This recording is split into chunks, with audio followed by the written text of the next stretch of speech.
정영은 부문장이 이번엔 들어간다 항상 늘 얘기를 해왔지만은 만약에 이번에 엔비디아 8단 반도체가 들어가게 되면 그러면 이거는 좀 삼성전자 얘기가 좀 달라질 수 있다고 보이고 있습니다. SK하이닉스가 4분기 실적을 봤을 때 메모리가 좋아서 아닙니다. HBM 그 8단 반도체와 그 12단 반도체의 영업이 굉장히 크게 잘 났기 때문에 그러면 삼성전자가 이번에 들어가게 되면은 정말 분위기는 좀 뒤바뀔 수 있다고 좀 볼 수 있기 때문에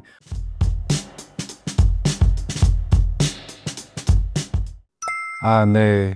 굉장히 큰 규모의 이제 유튜브 채널인데, 뭐, 이렇게 초대해 주셔서 네, 정말 감사하고요. 물론 저도 이제 유튜브는 많이 나오지는 않긴 하지만은 그만큼 이제 시장에 대해 관심도 굉장히 많기 때문에 오늘 유익할 시간 되었으면 좋겠습니다.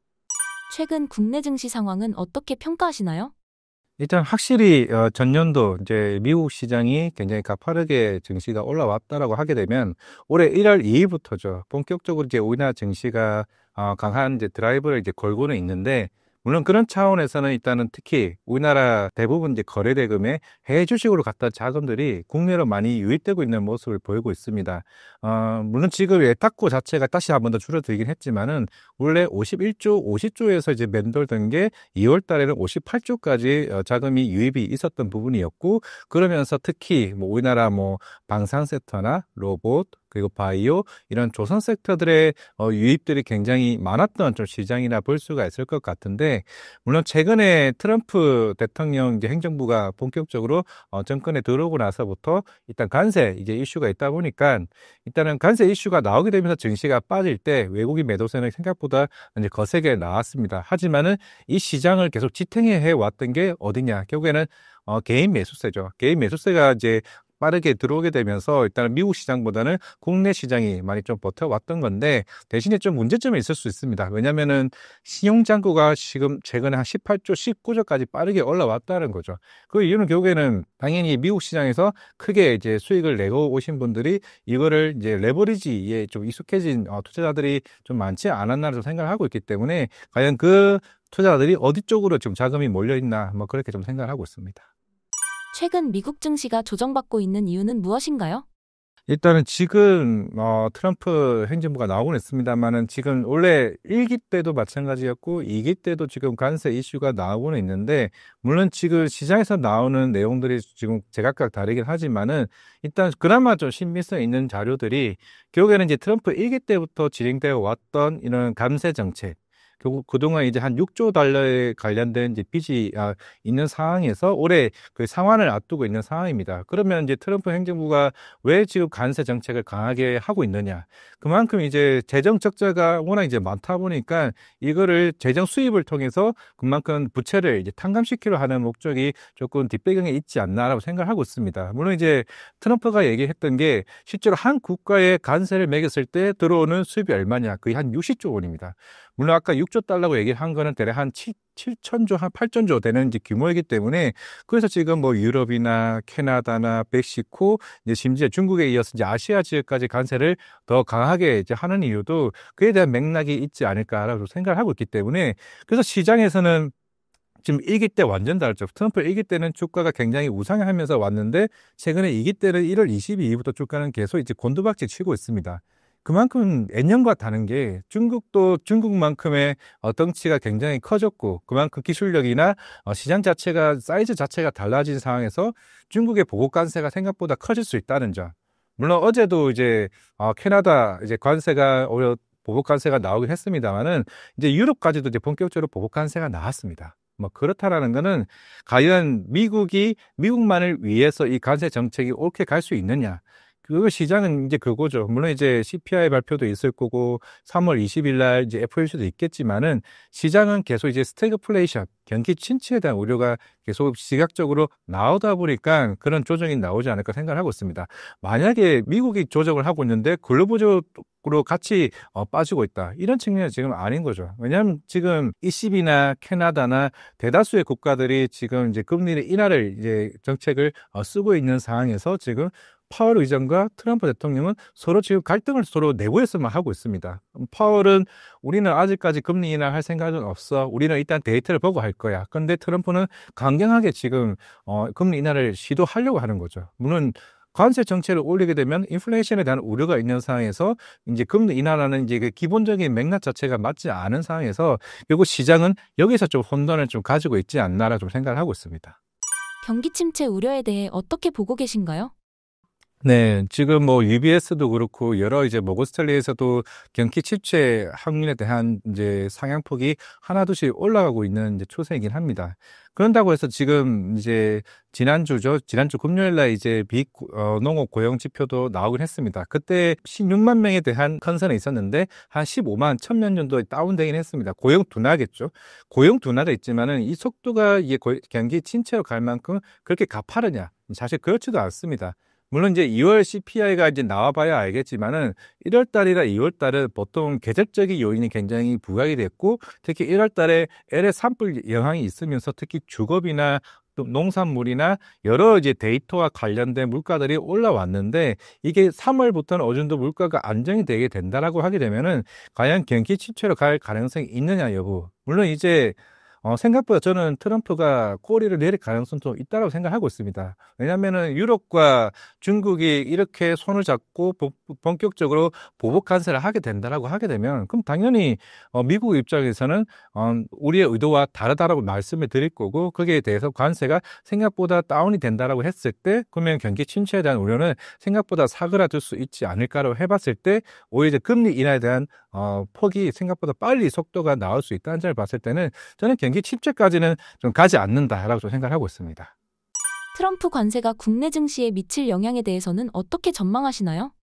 예전에 우리나라랑 이제 FDA 이제 했죠. FDA를 협상을 했다는 거는 서로 간의 무관세 정책입니다. 물론 이제 2019년에도 그 당시 농산물이나 철강과 관련해서 일단 관세 관련해서 개정안을 이제 협상을 했습니다.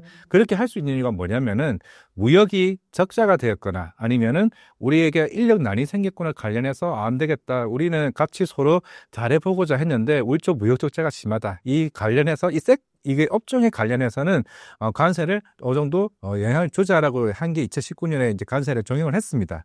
이제 그런 차원에서는 물론 우리나라와 관련해서는 아마 트럼프는 저는 개인적으로 반도체 쪽을 안 건린다고 생각하고 있습니다. 물론 이제 치스법 관련 뭐 폐지한다 얘기는 하고는 있지만은 트럼프가 지금 시행하고 있는 게 스타게이트입니다. 스타게이트가 뭐냐? 결국에는 지금 AI 쪽의 업황을 더 빠르게 키우기 위해서는 메모리 반도체가 필요하고 HBM이 필요한데 물론 지금 마이크론도 있긴 하겠지만 근데 마이크론도 해외 공장이 있습니다. 그러면 자국에서 이제 반도체를 수입을 하려고 하는데 관세를 매긴다? 근데 그렇게 되면은 어떤 문제가 생기냐면 반도체를 수입을 하게 되면 당연히 AI 빅테크 업체들 같은 경우는 그 단가에 대한 부담이 생길 수밖에 비용이 커지는데 과연 그 스타게이트가 올바르게 진행될 수 있을까? 저는 그런 측면에서는 칠스법을 폐지를 하거나 아니면은 뭐 관세를 올린다. 이 영향은 제가 볼 때는 크지는 않을 거로 보이고 있기 때문에 시장에서 우려하는 게 반도체가 만약 관세를 매게 됐을 때 우리나라의 피해는 어느 정도인가라고 생각을 하고 있지만은 그거는 전 개인적으로 크게 가지 않을 걸 보이고 있고 물론 이제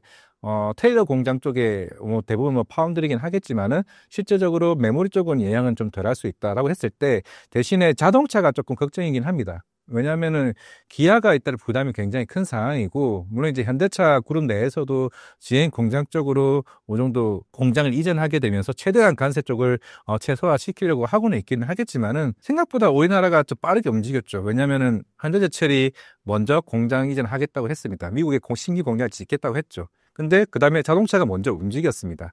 그런다고 해봤을 때는 적어도 다른 국가들 대비해서 일단은 관세 쪽에서는 최대한 피해는 좀 최소화되지 않을까라고 봤을 때는 저는 영향은 생각보다 덜할 수 있다 생각을 하고 있습니다.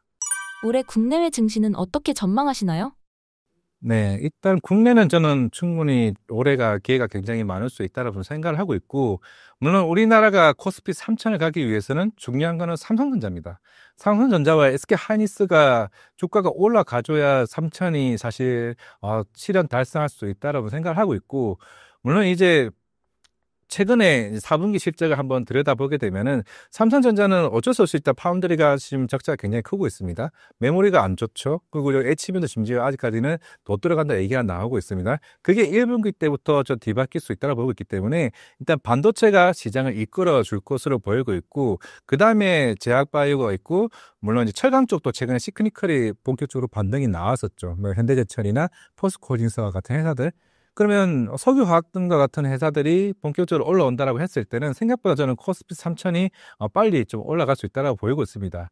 물론 이제 시장에서 최근에 이창용 한국은행총재가 얘기를 했던 게 올해 경제 성장률 한 1.7% 좀 나왔다가 1.5%까지 다운이 됐습니다. 그런데 우리가 간과하면 안 되는 게 항상 정부에서 이제 제시하는 거는 심지어 그냥 단순 이론적인 겁니다. 근데 정부에서 뭘 준비하고 있죠? 준비하고 있죠.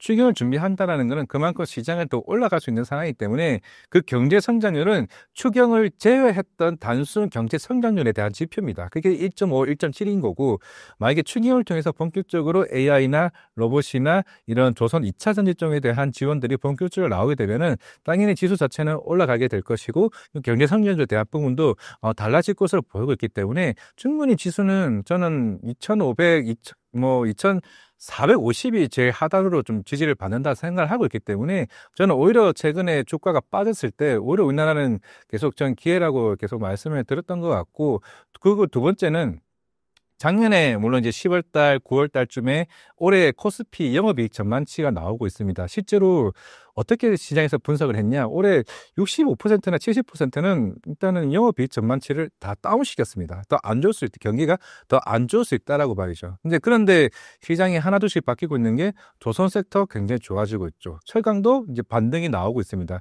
그냥 주가가 반등이 나온 게 아니라 중국의 반덤핑 관세 이슈로 인해서 우리가 반사 수혜를 받으면서 실적이 올라가고 있죠.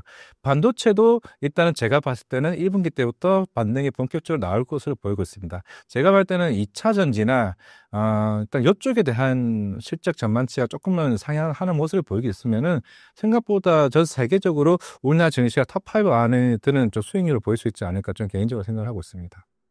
지금 상황에서 개인 투자자들이 현금을 가지고 있으면 어떻게 해야 할까요? 저는 삼성전자나 SK하이닉스는 일단은 뭐 필수적으로 비중을 좀 늘리는 게 좀 맞다라고 저는 생각을 하고 있고 제약바이오도 마찬가지겠지만은 저는 비중을 일단 첫 번째로 반도체 첫 번째로 말씀드리겠고요. 비중이 20에서 30% 비중 그리고 제약바이오도 20% 이내에는 조금 비중이 들어가는 게 필요하다고 생각을 하고 있습니다. 왜 이게 예년과 다르냐면은 항상 뭐 JP모건 헬스케어, 뭐 유로페아마켓, 뭐 ACL, 아스코 여러 학회가 있긴 하겠지만은 예전 같았으면은 사실 기술 이전했으면은 우리나라는 무조건 세론이었습니다. 근데 지금의 분위기가 뭐냐? 이미 2015년 이후에 바뀌어졌던 이제 바이오 시장 자체가 임상 이후에 대해서 빅파마 업체들이 계속 관심을 가지고 있다는 거죠. 그만큼 임상 데이터가 학회에서 계속 주목을 받고 있고, 물론 작년 같은 경우야 우리나라는 뭐 알테오젠이나 ABL 바이오나 리가켄 바이오도 그 한 해의 기술 이전도 굉장히 많이 나왔습니다. 근데 우리가 또 간과하고 있는 게 그거죠. 바이오 시밀러 업체들, 삼성 바이오 에피스나 셀트리온, 작년에만 하더라도 FDA 승인된 게 그 6개, 7개입니다. 그만큼 우리나라가 그 바이오시밀러의 본고장이 미국 시장에서 이제 경쟁을 할 수 있는 정도 수준까지 올라왔다고 봤을 때, 작년에 삼성 바이오 로이스도 물론 오르기도 했지만은 알테오젠이나 ABM만큼은 아닙니다. 그래서 봤을 때는 셀트리온도 올해 굉장히 중요한 위치에서 성과가 보인다라고 하게 되면은 전 제약바이오도 큰 종목들 위주로 해서 20% 비중을 늘리시고 나머지 50% 같은 경우는 물론 방산도 좋고 조선도 굉장히 좋은 섹터도 굉장히 많긴 하겠지만은 일단 대형주 딴에서 제가 봤을 때는 특히나 제약바이오 그리고 철강이나 근용 이런 석유화학 제품들도 충분히 이게 기회가 많습니다. 왜냐하면은 중국 시장 경기가 살아나고 있고 그리고 금리 인하 추세에 있고 그럼 유가가 이제 본격적으로 다음 달부터 이제 정산이 본격적으로 시작이 되면은 그만큼 스프레드 마진 자체가 이제 확대되는 부분이 있기 때문에 수익이 좋아진다는 점을 봤을 때 이런 시크니컬 업종의 비중을 늘리게 되면은 충분히 저는 기회는 많이 있지 않을까 생각을 하고 있는데 사실 뭐 제일 큰 거는 반도체지 않을까 생각하고 있습니다. 최근 삼성전자의 상황에 대해 어떻게 보고 계시나요? 사실 삼성전자, 사실 전년도에 많은 이슈들이 있었고, 사실 엔비디아 영향이 굉장히 컸던 것 같습니다. 이제 3월 20일 날 GTC 2025도 열릴 거고, 근데 작년 GTC 2024 때, 그때 그랬죠. 이제 젠슨 대표를 만났고, 실제 HBM3E 그 반도체 친필 사인 이슈가 있으면서 그때 뭐 8만 전자, 9만 전자 얘기가 나왔던 흐름이었는데, 막상 뚜껑을 열어봤더니 사실 들어가지도 못했고 그만큼 SK 하이닉스가 독주하는 흐름을 좀 보여왔습니다. 이제부터 삼성전자는 일단 뭐 실적이 워낙 이제 안 좋았죠. 작년 4분기 때 한 4조 대 영업이익으로 나오게 되면서 굉장히 최악의 이제 상황을 맞이했고 그만큼 주가가 거의 한 8만 5천 원대에서 거의 5만 원, 아니 그 4만 9천 원까지 그 저점을 갱신했습니다. 물론 이제 주가적인 측면에서는 충분히 바닥을 맞았다라고 생각하고 있는 게 결국에는 지금 중국의 이구한식 정책 전년도 한 9월 달부터 본격적으로 내수 소비 진작을 실시를 했었고 물론 이구한 씨는 이번이 처음은 아닙니다. 물론 작년에도 했고 재작년에도 했고 했는데도 중국은 경기가 못 살아났단 말이죠. 근데 올해 1월부터 이제 달라졌던 게 최근에 애플 실적을 보더라도 아이폰 매출은 그렇게 올라오진 않았지만은 근데 생각보다 소비가 살아났다는 점은 일단 데이터를 통해서 이제 확인을 할 수가 있습니다. 뭐 이거는 뭐 다음 달 AI 인텔리전스를 통해서 판매량이 더 늘어나겠죠. 그것보다 대신 제일 중요한 건 화웨이든 샤오미든 중국 쪽이 그 스마트폰 판매량이 생각보다 빠르게 지금 올라왔다는 겁니다. 물론 이제 이구한신 정책이 우리가 쓰고 있는 폰 가져다 줄 테니까 보조금을 주면서 오히려 새로운 폰을 이제 사게 만드는 게 이구한신 정책인데 그게 살아났다는 점이 최근에 랜드 가격의 반등의 흐름이 어제 이제 나오게 되면서 삼성전자가 오늘 본격적으로 올라와줬다는 측면에서는 적어도 일단은 레거시 쪽에 대한 방향 왜냐면은 우리가 작년 4분기 때 SK 하이닉스와 그리고 삼성전자가 컨퍼런스 콜을 했습니다. 다 동시에 무슨 얘기를 했냐면은 올해 레거시 반도체 성장률이 한 자릿수밖에 못할 것 같다라고 얘기를 했죠. 그러니까 시장은 이 메모리 쪽은 애초에 눈높이가 굉장히 낮습니다. 낮은 상황이었는데 3월 달부터 랜드 가격이 크게 반등을 했고 물론 랜드 감산 쪽을 했기 때문에 오히려 가격이 반등하는 것도 있겠지만은 생각보다 수요가 올라온다고 했을 때 4월 초에 이제 삼성전자가 1분기 잠정 실적 발표가 있을 겁니다. 그러면은 삼성전자가 레거시 쪽에 생각보다 실적이 잘 나와죠. 그럼 당연히 SK 하이닉스도 좋아지겠죠. 여기다 일단은 첫 번째 삼성전자 분위기가 달라질 수 있다는 점. 그리고 아까 파운드를 얘기를 했습니다. 4분기 때 TSMC가 이제 파운드리 점유율이 한 68%였고 삼성전자가 9%였습니다. 그게 최악이죠. 옛날에 삼성전자가 25%까지 점유율이 올라왔는데 그만큼 많이 다운이 됐습니다. 저는 일단 이거를 기저효과로 좀 볼 수는 있다고 보이고 있고 8%에서 얼마만큼 더 내려가겠냐는 거죠. 물론 이제 AMD나 아니면 다른 이제 엔비디아 이제 고객사들이 워낙 이제 TSMC 쪽으로 많이 몰려간 것도 있겠지만은 어차피 삼성전자도 파운드리 쪽에 승부를 걸려고 생각을 하고 있고 3분기 때 1.4조 적자 4분기 때 2조 이상의 적자가 나왔습니다. 그러면은 파운드리만 하더라도 1조 정도에 대한 적자만 어느 정도 방어를 해주게 되면은 저는 생각보다 이번 실적이 5조, 6조까지는 올라갈 수 있지 않을까, 영업이익이. 그러면 적어도 QOQ로만 하더라도 50% 성장이겠죠. 그리고 나머지 관건은 엔비디아입니다. 물론 엔비디아는 항상 정영은 부문장이 이번엔 들어간다 항상 늘 얘기를 해왔지만은 만약에 이번에 엔비디아 8단 반도체가 들어가게 되면 이거는 좀 삼성전자 얘기가 좀 달라질 수 있다고 보이고 있습니다. 왜냐면은 SK 하이닉스가 4분기 실적을 봤을 때 메모리가 좋아서 아닙니다. HBM 그 8단 반도체와 그 12단 반도체의 영업이익 마진이 엄청나게 잘 나온 거를 보여줬기 때문에 영업이익이 굉장히 크게 잘 났기 때문에 그러면 삼성전자가 이번에 들어가게 되면은 정말 분위기는 좀 뒤바뀔 수 있다라고 좀 볼 수 있기 때문에 그래서 제가 앞에서 말씀하셨던 것처럼 반도체는 이번에 겨울이 아니라 우리나라 계절과 같이 봄처럼 따뜻하게 좀 보낼 수 있는 섹터가 아닌가라고 생각하고 있습니다. 삼성전자의 수율과 고객 확보는 언제쯤 가능할 것으로 보시나요? 그렇죠. 작년 3월에 이재용 회장이 막 샌프란시스코까지 날아가서 퀄컴 고객사도 만나고 AMD도 만나고 했지만은 사실 반응이 없었죠. 물론 이제 앞으로 이제 2나노랑 1.4나노 쪽에 생산을 2나노가 아마 올해 말에 양산이 시작될 거고 1.4나노가 아마 내년부터 양산이 앞두고 있는 상황인데 이제 삼성전자도 사실 EUV 쪽에 물량들을 계속 꾸준히 이제 공급을 받고 있는 상황이고 최근에 뭐 R&D도 본격적으로 투자한다라고 얘기는 하고는 있지만은 제일 중요한 건 지금 삼성전자 수율이 거의 20% 수준입니다. 워낙 이제 안 좋았기 때문에 적자가 나왔었고 당연히 저 샌프란시스코에 있는 빅테크 업체들은 당연히 엔비디아나 이제 퀄컴이나 이제 여러 업체들 당연히 TSMC에 맡기겠죠. 그만큼 TSMC 위치가 굉장히 강한 측면에 좀 있는 상황인 건 맞습니다. 결국에는 이거를 빨리 시장을 바꾸기 위해서는 우리가 1.4나노나 2나노를 먼저 선점하는 게 좀 중요하다고 보이고 있고, 당연히 엔비디아가 이번에 블랙일 이슈가 있으면서 다시 TSMC와 여러 좀 이슈가 있었던 상황에서 이 돌파구를 과연 삼성전자가 들어올 수 있겠냐, 이게 좀 중요한 관건이기 때문에 일단은 좀 시간이 좀 필요하진 않을까라고 좀 생각을 하고 있습니다. 글로벌 반도체 생태계 내에서 삼성전자의 역할은 무엇인가요? 사실 제일 중요한 거죠. 왜냐면은 지금 중국도 CSMT도 지금 점유율이 한 4%긴 하겠지만은 올해 그 목표가 10%까지 올린다는 겁니다. 그만큼 삼성전자는 사실 하이닉스가 치고 올라오고 있고, 마이크론도 같이 덩달아 이제 보조금까지 받으면서 HBM 시장을 빠르게 치고 들어오고 있는 상황이기 때문에 일단 레거시 쪽은 삼성전자가 한 30%대 비중을 차지하고 있고, 하이닉스도 뭐 마찬가지겠지만은, 물론 이제 CSMT가 이제 들어오게 되면은 물론 여기에서의 이제 그 가격 단가에 대한 변화가 제일 크겠죠.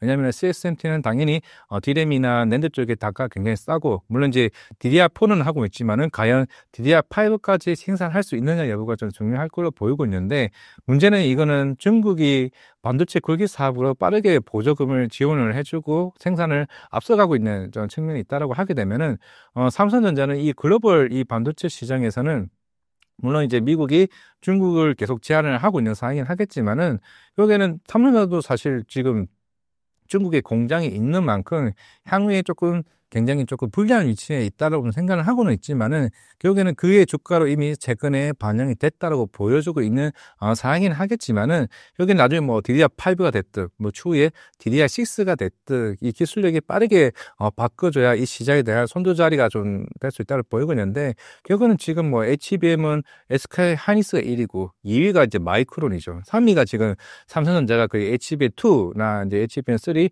한 8달 정도가 이제 되지 않을까 생각을 하고 있는데, 그런 측면에서는 분명한 거는 좀 기술적인 부분에서는 조금 많이 열이 좀 되지 않았나 생각을 하고 있습니다.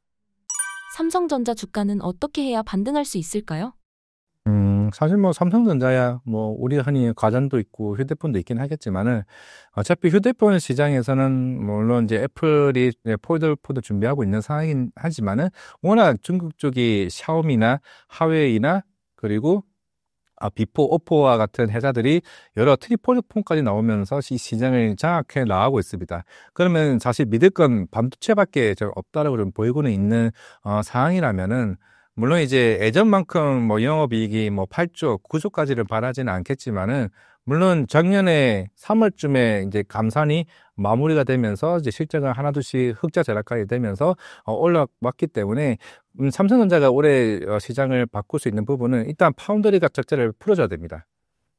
아까 2조에서 제가 한 1조 때만 방어해도 충분하다라고 얘기를 해왔는데, 과연 예전에 3나노 시장을 처음 들어가게 됐을 때 사실 TSMC보다 우위에 있다는 시장의 의견도 많이 있었지만은, 결국에는 수율 문제였습니다. 그 수율 문제를 해결을 했던 게 사실 TSMC였고, 그 파운드리에서 만약에 격차를 얼마만큼 많이 줄이느냐, 아마 최근에 나왔던 이슈 중에 미국에서 얘기를 갖고 TSMC가 인텔의 파운드리 사업부를 인수한다는 얘기가 나오고 있죠. 그러면 TSMC가 적어도 7, 80% 시장을 장악한다고 하게 되면, 과연 이 삼성전자가 여기서 과연 파운드리를 팔아야 되는 것이냐, 아니면은 계속 R&D 투자를 하면서 비용을 들어가면서 이 시장을 이겨내야 되느냐, 굉장히 중요한 기로에 있다고 보고 있습니다. 이게 첫 번째로 돌아서줘야 삼성전자가 좀 올라갈 수 있다고 생각하고 있고, 물론 제일 중요한 거는 투심이 변하죠. 사실 삼성전자는 거의 흔히 말해서 뭐 양치기 소년이라고 말해도 무한할 정도로, 워낙 작년에 거의 1분기, 2분기 때부터 우리는 엔비디아 들어간다라고 얘기를 해왔었지만은 그 1년 가까이 들어가지 못했다는 점에서, 물론 이제 AMD 쪽에 고객사는 있기는 하겠지만은, 워낙 AMD가 사실 그 HBM, 그 AI 칩 시장에서 차지하는 비중이 그 10%도 안 되는 좀 상황이기 때문에, 이건 엔비디아 향이 들어가줘야 되고, 그러면 아마 이번 GTC 2022에서도 충분히 시장에서 얘기가 나오긴 하겠지만은, 8단 반도체, 12단 반도체, 제일 중요한 거는 6월달이나 7월달쯤에 HBM4 쪽에 대한 엔비디아 수주가 나주면 아마 분위기는 좀 달라지지 않나라고 생각을 하고 있습니다. 올해 국내 반도체 관련 이슈는 어떤 것이 있나요? 제일 중요한 건 GTC 2025죠. 이제 얼마 안 남았죠. 예, 아마 이번에는 블랙엘 울트라가 아마 공개될 것으로 보이고 있습니다. 저번 엔비디아 실적 발표 때도 이제 공개를 했었고, 올해 하반기에 좀 출시를 앞두고 있는 상황이기 때문에, 물론 이제 블랙엘 울트라가 나오게 되면 여기에 맞는 스펙들을 얘기를 하게 될 거고, 아마 HBM3E 12단이나 16단 반도체가 들어가게 될 겁니다. 그러면 이제 삼성전자도 일단 하이닉스는 일단 승인이 나왔고 향후 이제 삼성전자가 12단이나 16단 로드맵이 언제 제시가 될 거냐 이게 좀 굉장히 주요 포인트가 되지 않을까 생각을 하고 있는데 제일 중요한 거는 이 GTC 2022에서 HBM4를 출시를 했던 SK 하이닉스와 아니면 마이크로닉스도 있고 삼성전자 이 세 개 회사들이 공개가 됐을 때 시장에서 보여주는 반응들이 어떻게 나올지 여부가 좀 굉장히 중요하다고 좀 생각을 하고 있거든요. 적어도 일단 서버 시장은 그나마 좀 견조하다고 생각을 하고 있습니다. 워낙 이제 데이터 센터나 이제 마이크로소프트 이쪽에서도 데이터 센터 쪽에 대한 캐pex 투자가 계속 꾸준히 좀 나와주고 있고 지금 스마트폰 쪽이 시장이 살아났단 말이죠. 이제 그 다음이 PC 시장입니다. 최근에 델 테크놀로지도 어느 정도 시장이 수요 회복이 좀 올라왔다라고 가늠을 해봤을 때 IT 전방 수요가 본격적으로 살아났다라고 해봤을 때는 그러면 실적에 대한 우려들은 조금씩 시장에서 조금 사라지지 않을까. 최근에 모건 스탠리가 작년 8월 이후에 우려했던 올해 뭐 HBM 공급 강의 이슈들이나 이런 부분들은 하나둘씩 좀 사라지고 있다는 측면에서는 충분히 저는 그런 우려가 씻겨진다라고 해봤을 때는 문제는 제일 중요한 건 데이터죠. 그 데이터가 이런 GTC 2022에서 어느 정도 충분히 부시시켜줄 우려들이 충분히 나오지 않을까 생각을 하고 있습니다. 엔비디아 주가가 국내 반도체에 미치는 영향은 어떤가요? 아직까지는 안 나오긴 했지만은 제가 중국 양에서 만약에 시진핑 주석이 뭐 딥시크나 아니면 이제 알리바바의 Q&AI나 여러 지금 AI 모델들이 나오고 있습니다. 그러면서 나왔던 게 보조금 이슈가 나왔죠. 그리고 이제 AI 국유 사업이 본격적으로 시작이 될 겁니다.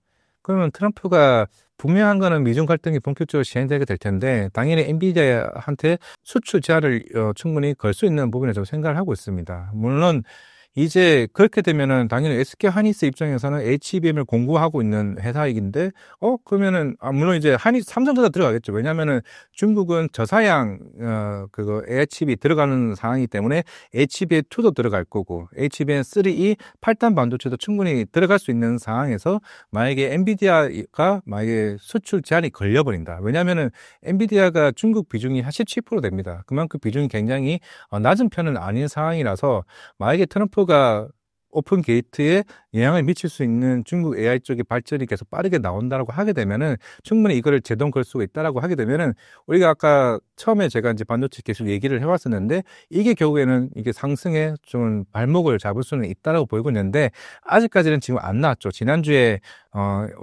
중국 양해가 끝났음에도 불구하고 아직 안 나오긴 했지만은 그거는 분명히 전 체크 포인트가 될 수 있다고 생각을 하고 있습니다. 그런 측면에서 엔비디아 영향이 굉장히 크다라고 봤을 때 향후에 우리의 이제 향후 먹거리인 HBM4 쪽에서 영향이 더 커질 수 있다고 봤을 때는 그만큼 엔비디아 주가가 그런다고 해서 엔비디아 주가가 빠졌다고 해서 우리나라 최근 주가가 똑같이 움직이지는 않잖아요. 그러니까 레거시 쪽은 일단 살아나고 있고 파운드리도 뒤바뀔 수는 있는데 대신에 주가가 더 강한 상승 흐름을 보이기 위해서는 HBM4 쪽에 대한 수익성이 얼마만큼 더 커지느냐 이게 주목하는 게 굉장히 중요하지 않을까 생각을 하고 있습니다. 2차전지 주가가 최근 상승 흐름을 보였다가 주춤한 이유가 무엇인가요? 저는 일단은 항상 매년마다 이제 인터 배터리가 이제 최근에 폐막을 했습니다. 결국에는 인터 배터리는 여러 새로운 신기술들이 나오고 있는 상황이기 때문에 좀 수급 쪽의 여력이 굉장히 커지는 거고, 우리가 물론 최근에 상승 흐름이 나왔다는 게 특히 유럽 쪽, 최근에 1월달, 2월달 판매 데이터가 나왔는데 유럽은 전기차가 30% 이상 성장을 했죠. 그러면서 시장에서는 2차 전지가 업황이 회복되는 거 아니야? 라고 이제 시장에선 그렇게 해석할 수가 있는데 사실 뜯어보면은 결국에는 지금 유럽 전기차가 많이 팔린 거는 결국엔 BYD입니다. 오히려 테슬라는 거의 50%, 60% 이제 급감을 했죠. 그러다 보니까 BYD가 주가는 최근에 굉장히 강하게 많이 올라왔습니다. 그러면서 CATL도 마찬가지겠죠. 결국에는 유럽은 아직까지는 중국 배터리 업체들이 시장을 장악을 하고 있고 물론 우리나라 이제 같은 경우는 물론 IRA 뭐 이슈가 시장에서 계속 부각되고 있고 그렇긴 하겠지만은 제일 중요한 거는 저는 탄산리튬 가격이라 보이고 있습니다. 예전에 우리가 2년 전 2022년, 2023년이겠죠. 그 당시 탄산리튬 가격이 톤당 55만 위안이었습니다. 근데 지금 가격이 얼마냐? 톤당 그 7만 5천 위안입니다. 거의 한 10분의 1 정도로 이 탄산리튬 가격이 떨어졌죠. 그러면서 시작은 다음 달 1분기, 2분기 때 에코프로 BM이 흑자라는 얘기를 하고 있습니다. 근데 정확하게 우리가 보셔야 될 거는 영업이익은 흑자는 언제든지 바꿀 수 있습니다. 그거는 뭐 인력 조정을 하든 비용을 절감을 시키든 영업이익 흑자는 될 수는 있어요. 대신에 매출액이 턴어라운드가 아직 안 됐다는 점 우리는 이게 간과해서는 안 됩니다. 그거는 LG 에너지 솔루션 실적을 보더라도 마찬가지고 아직은 LG 엔솔도 그 미국의 GM발 재고 부분이 많이 남아있는 상황이기 때문에 그만큼 우리가 배터리 셀이든 소재든 그 실적에 대한 마진 자체 개선이 아직은 안 되고 있는 측면이 좀 보이고 있기 때문에 결국에는 이런 실제 턴어라운드가 안 나오면은 제가 봤을 때는 반응이 그렇게 세게는 좀 나오기 힘들다. 이제 그렇게 좀 말씀드리겠습니다. 포스코와 에코프로 그룹은 어떤 상황인가요? 물론 이제 시장에서는 시시각각 뭐 다른 얘기들을 하고는 있겠지만은 일단 에코프로 같은 경우는 최근 이제 에코프로 BM이 제재 코스피 이전 상장 철회가 됐죠. 뭐 그 이유가 아까 제가 말씀드렸던 것처럼 실적입니다. 실적에 빠르게 강하게 나오지 않는 이상은 코스피 이전 상장이 힘들죠. 근데 최근에 주가가 반등을 했던 거는 기존에 이제 뭐 우리나라에서도 여러 뭐 2차 전지와 관련된 뭐 지원이나 뭐 이런 이슈들이 있는 상황이고, 물론 이제 테슬라가 새로운 이제 주니퍼 Y를 이제 출시를 하게 되면서 부각이 되고 있기는 하겠지만은 결국 제일 중요한 거는 우리는 시장에 대한 전기차 수요가 얼마만큼 올라오느냐가 좀 굉장히 중요하다라고 보이고 있는데, 최근에 현대차 주가가 굉장히 부진하는 모습을 보이고 있습니다. 왜냐하면 2년 전에는 적어도 우리가 미국 시장에서 현대차에 이제 들어가는 이제 배터리 업체들 뭐 SK온이 이제 들어가긴 하겠지만은 결국에는 시장 점유율 한 10%에서 14%까지 갔다가 거의 주춤하는 이제 모습을 좀 보이고 있단 말이죠. 그러니까 그 고객사들이 생각보다 빠르게 치고 올라오지 못했다는 점이고, 이제 포스코 홀딩스도 마찬가지입니다. 물론 아까 제가 탄산리튬 이제 가격을 얘기는 했지만은 최근에 이제 사실 포스코 홀딩스가 올라왔던 거는 2차 전지의 영향이라기보다는 특히 철강 쪽에 대한 수요가 올라오게 되면서 그 흐름이 같이 복합적으로 움직이지 않았나 생각을 하고 있습니다. 물론 이제 트럼프가 이제 IRA 정책을 이제 폐기한다고는 얘기는 안 했죠. 대신에 최근에 미국이 이제 중국과의 관련된 모든 배터리 소재나 셀 업체들을 미국에 생산하지 못하게 최대한 막는다고 얘기를 했지만은 사실 애초에 미국은 계속 꾸준히 제한적으로 태클을 걸었던 상황이기 때문에 실제로 우리나라가 반사 수혜를 받기는 사실 쉽지는 않은 상황입니다. 일단은 적어도 에코프로 BM이든 에코프로든 그리고 포스코 홀딩스는 최근에 포스코 퓨처엔 대표도 그런 얘기를 했죠. 전기차 캐즘에 대해서 얘기를 했습니다. 생각보다 쉬운 업황은 아니고, 적어도 내년 중반은 넘어가야 전기차 캐즘이 어느 정도 풀릴 가능성이 있다라고 얘기를 했습니다. 그만큼 미국은 제가 트럼프 정권이 들어오면서 처음 대기를 시작한 게 그겁니다. 이때는 전기차 인프라 지원에 대한 자금을 다 해소시켰죠. 실제로 지금 JP 모건 이제 아담 조나스 이제 유명한 이제 애널리스트죠. 원래 테슬라 이제 친양적인 이제 애널리스트인데, 이분이 계속 얘기를 해왔던 거는 실제로 전기차가 본격적으로 업황이 회복하기 위해서는 인프라 자원이 본격적으로 들어와줘야 되는데 그게 2026년쯤으로 보고 있습니다. 그러니까 충전소가 여기저기 어느 정도 다 쌓여줘야 전기차가 들어오게 되고, 제일 중요한 건 전기차 가격이 다운이 돼야 된다는 거죠. 다운이 되어야 그게 본격적으로 시장에 올라가게 된다고 보는데, 저는 이게 중요한 것 중에 하나가 최근에 로봇 섹터가 많이 올라왔죠. 결국에는 머스크도 히몰드 로봇을 만들 거고 있고, 이제 중국도 유니티 로봇이 본격적으로 생산에 들어가겠죠. 그게 이유가 뭐냐면은 많은 생산을 통해서 가격을 더 절감시켜서 전기차 가격을 다운시키려고 하고 있기 때문에, 그때서야 저 전기차 업황이 좀 회복이 될 수 있다는 점을 봤을 때 그때까지는 조금 지켜봐야 되는 상황이고, 에코프로 그룹이나 사실 포스코 홀딩스 그룹도 같은 경우는 업황 회복되는 데까지는 좀 시간이 조금 저는 개인적으로 필요하다 생각하고 있습니다. 로봇 시장 확대로 2차 전지가 수혜를 볼 것이란 전망에 대해 어떻게 보시나요? 그렇게 많이는 안 될 겁니다. 물론 이제 추후에 2030년쯤 됐을 때 일론 머스크도 뭐 1억대 생산한다 얘기를 하고 있는데, 물론 이제 로봇에 들어가는 게 뭐 리튬 이온도 들어가게 될 거고, 물론 LFP 이제 배터리도 이제 들어가긴 되긴 하겠지만은, 제일 중요한 거는 지금은 로봇은 비용을 굉장히 내재 원가를 절감시키기 위해서 굉장히 노력하고 있습니다. 이거를 상용화시키려면 그럴 수밖에 없겠죠. 그러면은 물론 지금이야 리튬 이온 배터리야 뭐 가격이 뭐 지금은 싸죠. 워낙 이제 많이 빠졌으니까 공급 과잉인 상황이다 보니까 그런 측면에서는 있기는 하겠지만은, 이게 상용화 되는 데까지는 워낙 많은 시간이 필요하기 때문에 아마 최근에 여러 뭐 인터배터리도 마찬가지고 이런 얘기가 좀 많이 나왔던 걸로 이제 보이고는 있는데, 그거는 조금 시간이 많이 지나야 되지 않을까? 만약에 근데 추후에 리튬이든 LFP 배터리든 상용화는 되긴 하겠지만은, 대신 가격이 많이 올라가게 되면은 당연히 시장에서는 LFP 배터리를 더 선호하게 될 겁니다. 왜냐하면은 가격의 비용을 더 줄이기 위해서 더 쓰는 측면이 있는 상황이고, 그에 따라서 우리는 전략 자체를 좀 뒤바꿔야 되는 측면이 있지 않나 생각하고 있습니다. 2차 전지 관련해 주목할 만한 이슈는 무엇인가요?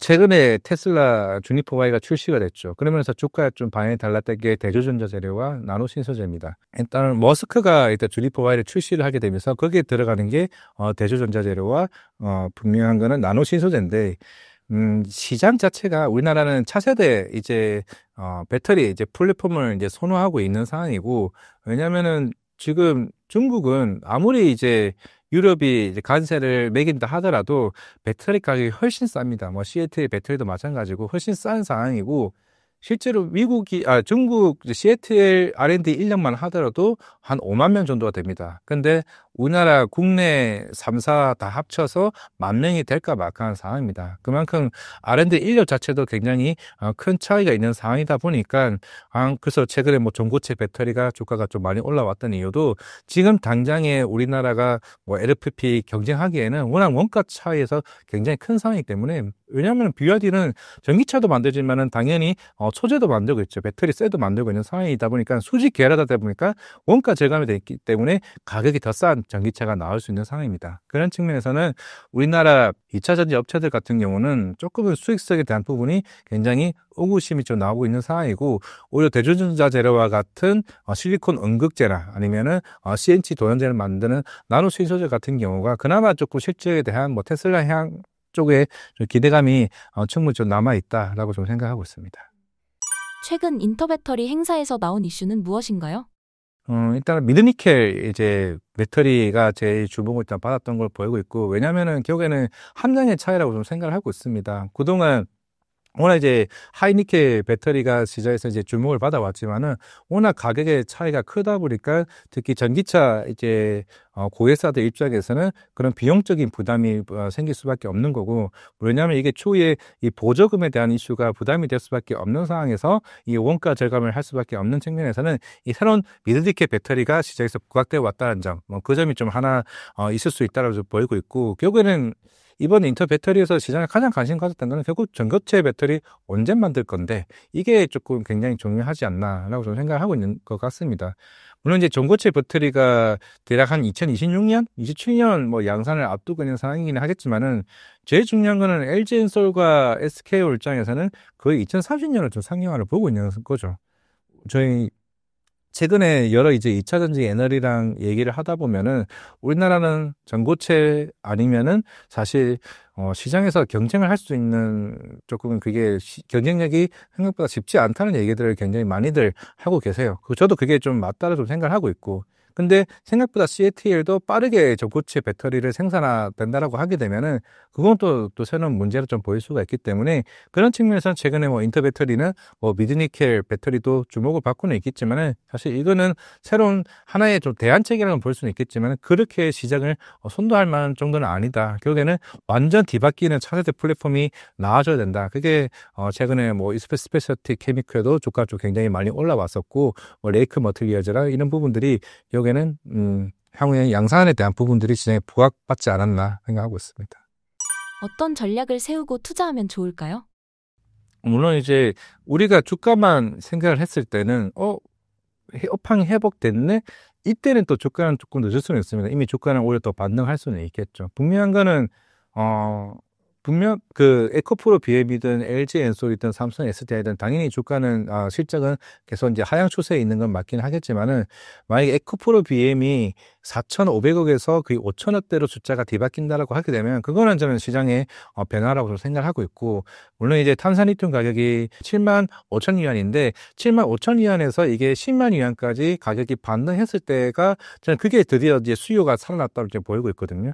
그런 측면에서는 그게 에코프로 BM 쪽으로 갈 가능성이 좀 있다라고 보이고 있고 그리고 특히 LG 엔솔과 SK온이나 아니면은 이제 삼성 SDI 같은 경우는 조금 고민인 건 다시 지엠발 재고가 어느 정도 해결이 된다라고 하게 되면은 어느 정도 충분히 시장에서는 좀 부각받을 수 있지 않을까 생각을 하고 있는데 최근에 뭐 4680 배터리나 그리고 작년에 노스폴트가 파산을 했습니다. 사실 그게 노스폴트가 파산을 하고 난 이후에 실제로 LG 엔솔에 들어가기 위해서는 그 고객사들이 볼보나 폭스바겐이거든요. 그 고객사들이 이제 LG 엔솔가 그 생산을 하려면 대략 한 3년 정도 시간이 걸린다고 합니다. 그러면 작년이었으니까 적어도 27년 정도 이제 봐야 되는 상황이기 때문에 그러면 시장은 충분히 앞당겨져 왔을 때 그러면 미국에 있는 특히 올해가 사실 25년 같은 경우가 엔솔이든 SDI든 SK온이 미국 이제 애리조나 공장이든 본격적으로 가동률이 올라가는 시점이거든요. 근데 가동률이 워낙 70%도 안 되는 상황이다 보니까 오히려 이제 비용 부담이 굉장히 크고 있는데 이게 가동률이 변하는 시점이 저는 개인적으로 하반기 때부터이지 않을까 좀 생각을 하고 있습니다. 분명한 건 주니퍼와의 출시가 원기적으로 생산했는데 만약 40만 대 이상 아니면 50만 대 이상 인도량이 나오게 된다라고 하게 되면 분기당 그럼 적어도 전기차에 대한 흐름은 충분히 뒤바뀔 수 있지 않을까. 근데 저 하반기 때부터 좀 모아가는 거는 전략은 좀 괜찮지 않을까 생각하고 있습니다. 계속해서 방산주가 주목받고 있는 이유가 무엇인가요? 결국에는 지금 전 세계적으로 이제 국방비가 이제 증액된다는 점. 이게 주요 포인트인 것 같습니다. 물론 이제 미국이 최근에 국방비 한 8% 이제 절감을 했죠. 뭐 사실 뭐 미국이야 그동안 한 1,100조 정도까지 이제 증액을 했고 최근에 뭐 5,600억 달러 원래 한 8,500억 달러였으니까 한 5년간 이제 8% 절감하고 있다는 얘기는 하고는 있지만은 대신에 유럽이 일단은 특히 뭐 최근에 ECB도 금리 인하를 작년부터 계속 해오면서 재정 적자에서 어느 정도 재정이 살아나고 있다는 점에서 특히 독일이 움직였죠. 물론 이제 폴란드는 GDP의 한 4% 이상은 일단 국방비를 증액을 하고 있습니다. 물론 우리나라 뭐 현대로템이나 하나 에어스페이스에 워낙 이제 물량들을 많이 가져갔다는 이제 측면에서 이제 거의 나토 국가들이 독일도 마찬가지겠지만은 여러 국가들이 국방비를 증액을 하고 있죠. 최근에 덴마크도 10조까지 하고 있습니다. 독일도 거의 한 140조까지 나오고 있어요. 물론 이제 미국에 비하면 한 10분의 1밖에 되지는 않겠지만은, 왜냐면은 독일이 왜 이렇게 적었냐. 예전에 워낙 이제 세계대전을 일으켰던 국가고 전범 국가였기 때문에, 그거는 국제적으로 사실 조금 경계가 있었기 때문에 국방비가 이제 덜 있었던 부분이었고, 워낙 이제 독일도 사실 우크라이나 사태 이후에 가장 사실 에너지 피해를 많이 받았던 이제 국가이기 때문에, 본격적으로 이제 방산에 대한 이제 보호 차원에서 국방비 증액을 굉장히 강하게 이제 드라이브를 걸고 있습니다. 이제 중요하게 이제 여길 부분은 그러면 그동안 유럽이 국방비를 증액을 하게 되면서 대신에 우리나라에 있는 뭐 K2 전차나 아니면 K9 자주포나 이런 여러 이제 방산 수출들이 뭐 단순히 가격이 싸서 이건 아니거든요. 물론 예전에 2015년에도 한참 방산주들이 조금 충분히 주가가 좀 많이 한번 오른 적이 있었지만은 지금 같은 경우는 충분히 기술력으로 시장에서는 평가를 받고는 있습니다. 그런 측면에서 이제 방산주들이 거의 한 몇 년간 좀 강한 상승이 또 나와왔었고 수주와 실적이 동방상승되는 흐름을 좀 보여왔었기 때문에 방산주들의 흐름 계속 꾸준히 좀 좋았지 않았나라고 생각을 하고 있습니다. 러우 전쟁이 국내 방산주에 어떤 영향을 끼칠까요? 이게 재밌는 게 사람들이 이게 종전하게 되면은 방산주 끝난 거 아니냐 얘기를 하고 있는데 그러면은 독일이나 마찬가지고 대부분 국가들은 그동안 1950년도 이후에 뭐 우리나라 뭐 6.25 전쟁이겠죠. 뭐 걸프전도 있었을 거고 소교 대공황도 있었을 거고 항상 그런 큰 이벤트가 끝나고 나게 되면은 대다수의 이제 국가들은 오히려 국방비를 증액을 합니다. 왜냐하면 우리도 다음에는 우리가 되면 안 되다 보니까 국방비를 증액을 하고 무기를 사들이고 그러니까 재정비하는 시간을 가지게 되는 거죠. 그런 측면이 있는 상황이기 때문에 오히려 이제 훨씬 더 많은 국방비를 증액하게 될 것이라고 생각하고 있고, 물론 이제 최근에 우크라이나와 이제 트럼프 회담이 이후에 사실 뭐 파견이나 뭐 여기에서 특히 프랑스 마크롱 대통령이 뭐 소집을 하기는 했지만은 아직까지는 여기에 대한 이제 절차들이나 이게 조금 굉장히 갈등이 있는 상황이죠. 물론 독일은 파견을 해주겠다고 얘기를 했습니다. 그러면서 국방비를 140조라지 증가를 해온 좀 상황이기 때문에 오히려 방산에 대한 모멘텀이 있는데, 근데 분명한 건 우리는 무조건 우리가 수혜냐, 이건 좀 고민해 볼 필요는 있습니다. 최근에 나토 사무총장이 무슨 얘기를 했냐면은 딱 꼭 집어서 이제 한국의 방산의 업체에 대해서 얘기를 했고, 실제로 우리나라가 어마어마하게 이제 이 수출을 한 거를 이제 알고 있는 상황에서 왜 우리나라 유럽은 이거 못 만드냐, 우리도 방산에 대한 경쟁력을 키우자라는 이제 멘트를 해왔습니다. 그러면서 최근에 유럽의 뭐 리오메탈이나 특히 그 여러 방산업체들, 스웨덴의 방산업체들의 주가가 굉장히 잘 났거든요. 그러면 이게 만약에 실제로 이런 방산업체들이 유럽 쪽의 분위기에 간다라고 하게 되면은 실제로 방산에 대해서 조금 고민을 저는 해볼 필요는 있다라고 생각하고 있습니다. 당연히 트럼프도 여기에다 너네 우리가 분명히 국방비 증액을 하라고 했어. 근데 물론 지금 대부분 대다수 국가들이 GDP의 거의 한 2% 정도거든요. 근데 트럼프는 4%까지 원하고 있습니다. 그러면서 우리 록히드 마틴 같은 회사들 우리 무기 수입을 해줘, 이런 협상이 추후에 나오게 된다라고 하게 되면 그때 우리나라 방산업체들이 수주 모니터링이 계속 나올까? 왜냐면은 물론 이제 최근에 폴란드 쪽에서도 얘기가 나온 게 폴란드 2차 계약 다음 달 나올 거야로 계속 얘기를 하고 있죠. 근데 이게 원래 작년 9월부터 얘기가 나왔습니다. 계속 지연되고 있는 상황에서 이게 결국에는 그 나토 쪽에서 이제 폴란드에서 요구하지 않았을까, 라는 측면도 저는 없지 않았다 생각하고 있거든요. 물론 이제 폴란드 2차 수출 계약이 하면은 오케이인데, 과연 이거는 시장에서 세론으로 받아들일지, 아니면 추후에 유럽의 여러 국가들이 이제 국방비 증했으니까 우리 계속 나올 거야 할 건지, 이게 중요한 좀 기로에 있다고 좀 생각을 하고 있기 때문에, 이거는 뭐 아직까지 누구도 알 수 없는 상황이라 보고는 있기 때문에 워낙 주가가 많이 올라왔었고, 분명히 시장은 차 신은에 대한 빌미를 고민을 하고 있고, 심지어 3월 30일 날 우리가 이제 공매도 본격적으로 재개가 됩니다. 과연 이때 시장의 반응을 어떻게 배갈지에 대해서는 충분히 이제 앞에서 제기했던 나토 사무총장에 대한 의견도 충분히 우리는 기다릴 필요는 있다, 저는 생각하고 있습니다. K방산은 어떤 장점이 있다고 보시나요?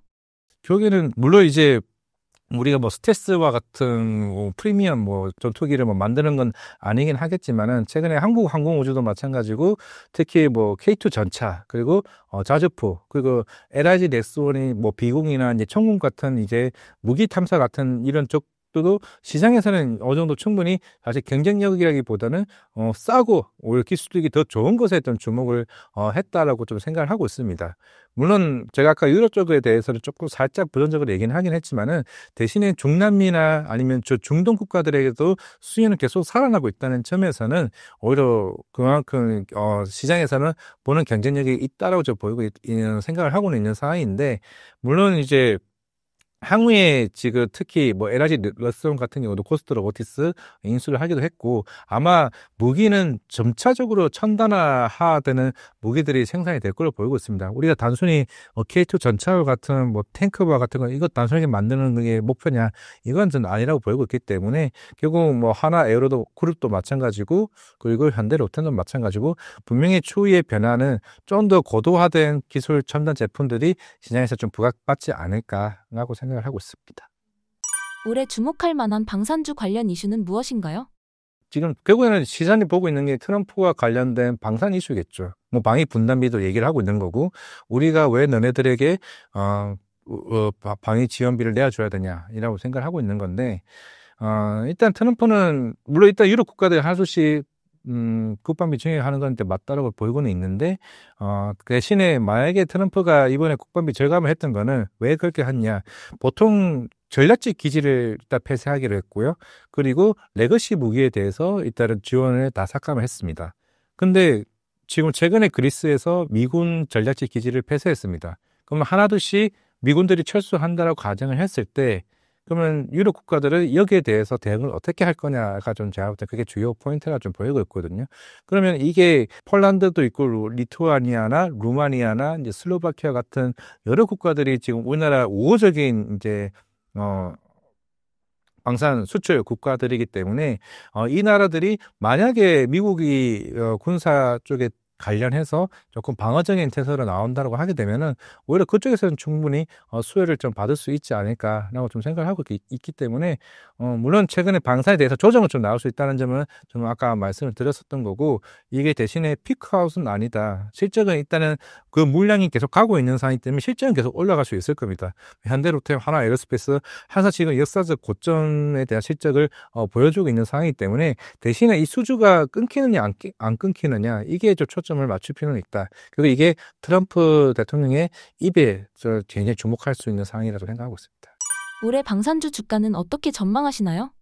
조금은 비중은 저는 오히려 축소적으로 좀 보이고 있고, 물론 아까 중남미 그 정도도 얘기를 했지만은 사실 가장 공급 계약을 크게 하는 나라들이 폴란드이기 때문에, 폴란드가 지금 유럽 국가들 중에서 가장 많이 GDP 4% 국방비를 증액을 하고 있고, 오히려 우리나라에 굉장히 선호도가 높은 그건데, 사실 2차 수출 계약이 끝나면 거의 마무리가 되는 상황입니다. 근데 그 다음에 나올 게 사실 루마니아나 슬로바키아인데, 이것도 아직 굉장히 조용하고 있다는 측면이죠. 이게 결국에는 조금 걱정이 되는 게, 아까 말씀드렸던 나토 쪽에 대한 국가들이 과연 자기네들끼리 경쟁력을 더 키우기 위해서 우리 쪽에 대한 수주 모멘텀이 사그라들까 봐, 그게 좀 걱정이기 때문에 사실 시장이 항상 고점에 왔을 때는 이 작은 노이즈 하나만으로도 주가는 차익 실현이 나올 수 있는 점을 우리는 간과해서는 잘 안 된다고 보고 있기 때문에 그 점은 조금 유의할 필요는 있다. 방사는 너무 비중을 너무 많이 늘리기보다는 조금은 축소해가면서 트레이딩하는 관점으로 좀 접근하는 게 유의하다 생각하고 있습니다.